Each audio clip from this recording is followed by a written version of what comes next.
Welcome to Happy English. Let's get better at listening and speaking. It will be fun and a little challenging. Let's start. Hoddeok is a sweet, syrup-filled pancake that's particularly popular in the winter months as a warm, comforting snack. Made from a dough of wheat flour, water, milk, sugar, and yeast, Hoddeok is filled with a mixture of brown sugar, honey, chopped peanuts, and cinnamon, then pan-fried until golden brown. The result is a chewy, doughy exterior with a gooey, sweet center, making Hoddeok an irresistible treat.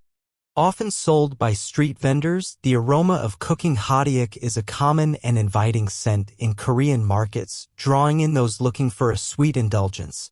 Korean cuisine, like Hoddeok, is a testament to the country's history, culture, and love for hearty, flavorful food. From the spicy kick of kimchi to the comforting warmth of samjitang, ginseng chicken soup, every dish tells a story. So join us on Happy English as we continue to explore the rich tapestry of Korean food and learn English along the way. Remember, every bite is a new word and every meal is a delicious lesson. Stay hungry for knowledge and happy learning.